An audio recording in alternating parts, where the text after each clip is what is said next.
about you might not be ready for success, I found it comes down to three different things. The first thing is do not pre-feel your feelings. Shout out to Dan. Love you. I appreciate you. I was talking to a good friend of mine the other day, and we were talking about that, where when you go through certain things, it's easy, particularly for myself. I'm a strategist, I'm a business coach, to kind of go through the emotions and say, well, I'm going to feel this, and I'm going to feel this, and I'm going to feel this, and then I'll feel that, and then I'll be through, and maybe a fifth thing, and I'll be through the Kubler Ross 5 stages of whatever, of death or what have you. That's not how it works. Now, I think it's good to have a framework around what you might be feeling or what you would feel when you have this particular success. Like to go ahead and say, all right, when I become a millionaire, I'm going to feel elated. I'm going to feel excited. Like there's nothing wrong with navigating those feelings that you might be feeling and or that you might feel and understanding to the point of understanding what you would get out of it. Like if let's stick with the millionaire idea. If you say when I'm a millionaire, whether it's in cash in the proverbial bank or liquid assets, or it's through just your net worth, is that going to make you feel safe? Is that going to make you feel excited?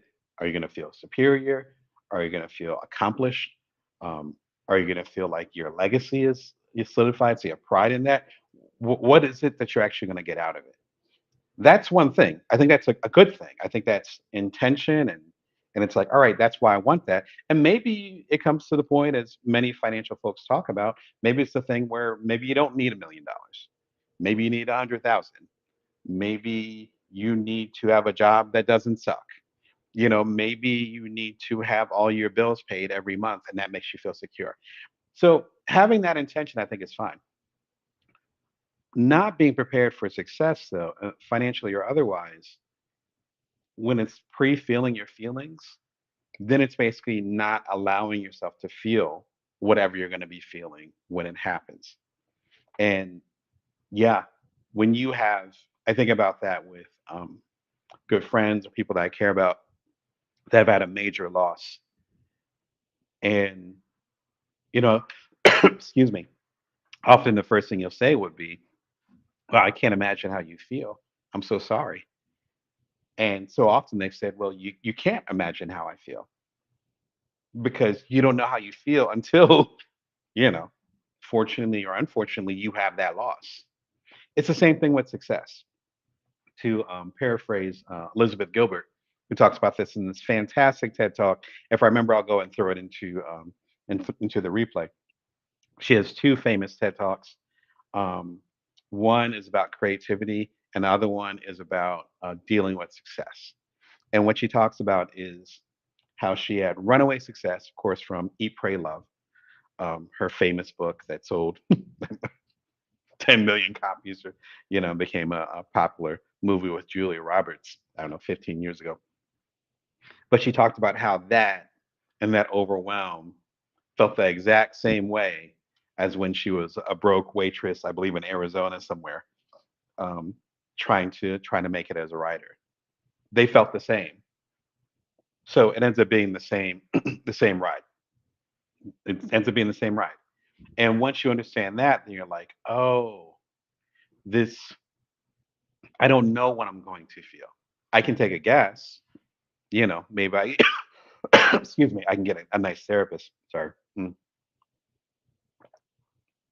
think the heat is getting to me.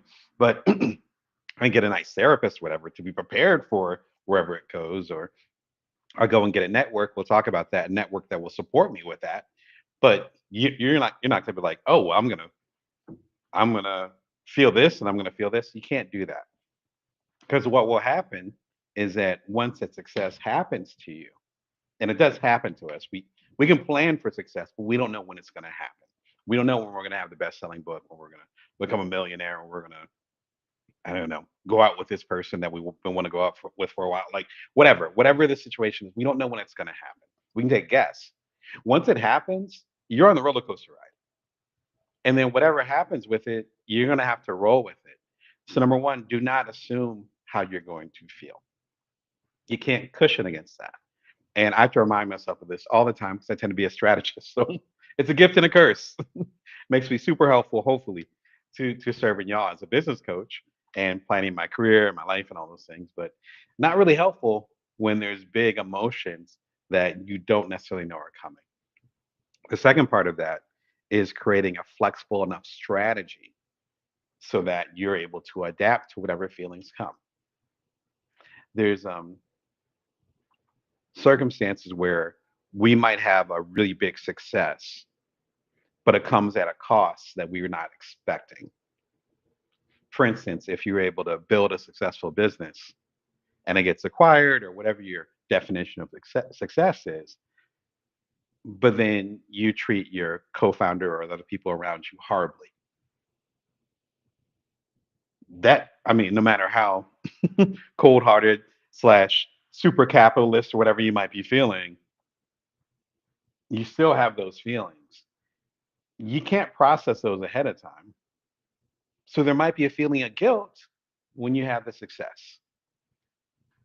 What happens is that if we try to pre-feel our feelings, and I know this from personal experience, if we try to pre-feel our feelings too much, and then we end up getting the success or hitting the goal or whatever that we were aiming for, then those feelings that we did not account for end up knocking us on our ass. They just come out of nowhere, seemingly, because they weren't in our strategy, they weren't in our plan. So don't pre-feel your feelings. You don't know exactly what you're going to feel when you hit that mile mark. You just don't. Knock on wood, I've hit quite a few goals, you know, up until middle age here, and you don't know what you're going to feel. I talked about that in the complete bite size, please complete Bring Your Worth collection, but it's specifically in the very first book, The Bite Size Entrepreneur, where I talk about the experience of my company getting acquired. There were feelings that came out that I was like, whoa. And it took me literally months to process those feelings. Not that I did anything wrong. It's just you can't preset those feelings. So don't assume how you're going to feel once you hit that mark and create a flexible enough strategy so that you're able to adapt to whatever you might be feeling.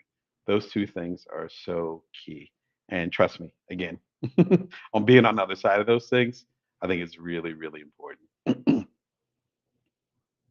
Speaking of feelings, big recommendation from one of my favorite authors and favorite thought leaders, if you want to call her that. Brene Brown, she talks about emotional intelligence.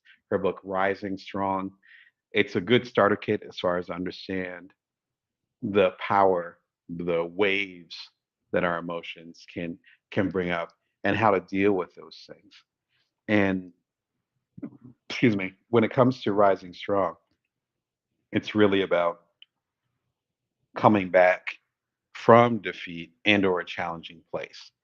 And oddly enough, when we have successes in our life, often, particularly the bigger successes, they're preceded by a trail of things that did not work out the way that we were planning.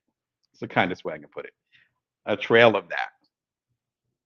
And so we have to rise strong from the things that didn't work out as well as we'd like to actually be able to show up for our success and to embrace it.